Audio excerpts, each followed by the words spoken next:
Mummy जी बाजार गई नहीं है तो हमरो ला साड़ी लेके आई नहीं है का? ना तारा ला ना लेनी है, फिर कहियो जाइम तो तारा खातिर आन देम। ठीक बा।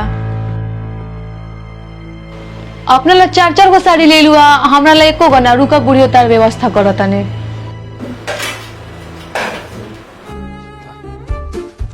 हमार तो ई घर में कोनो इज्जते नहीं खे, कोनो वैल्यू नहीं खे, कोई कदर नहीं खे। का भइल हो? कुछो ना। जब कुछ भइल ही नहीं खे त इतना भनभनात काहेला बाडू? राउर माई 4 गो साड़ी ले अली है अपना ला, ई ना के एगो हमरो माई ला ले आई। रौड़ा कहीं ना अपना माई से एगो साड़ी हमरा माई के दे दस। हम काहेला बोली? अपने को देवे कोई तो दीहन, ना देवे कोई तो ना दीहन। हाँ तो हमार तो कोनो वैल्यूए नहीं के, घर में कोनो कदरे नहीं के, काहे कहम?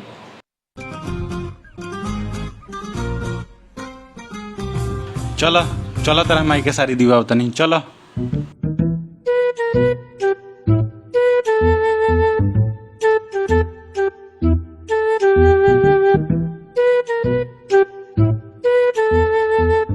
माँ साड़ी ले लुआ का? हाँ सुना ना, एगो काम करो ना, एगो सरिया इनका मम्मी के दे दो। ठीक बा, लो। ना ना रहे दी, हमरा माई के दे हम, चाची के ना दे हम तो हमरा घर में झगड़ा लग जाई। माँ एगो उनका चाचियों को दे दो। काहेला केहू के घर में झगड़ा लगावल जाई?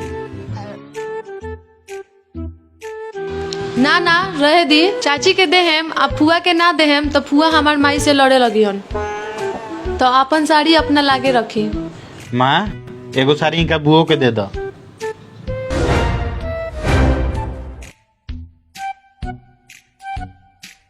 चाची के दे देनी, अब फुआ के दे देनी, तो एगो हमार मौसियों के दे दी। उ जनी हन तो उहो रुस जाई हन।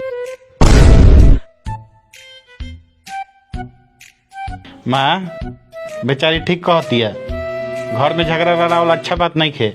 एगो मौसिया ला दे दो साड़ी। धर हैला हो, दे दो सब कोई के।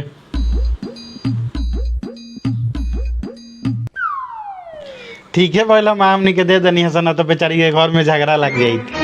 निस्तानी तो नहीं, 4 गो साड़ी हम अपना ला किनले रहनी हो, आ सब दिवा देलो। सहारा ऐसा बुढ़वक बेटा होखे नु तो ससुराल खैला बिना ना मरी। हेलो हाँ माँ, कल तारा पाहुन से हम 4 गो साड़ी दे दे।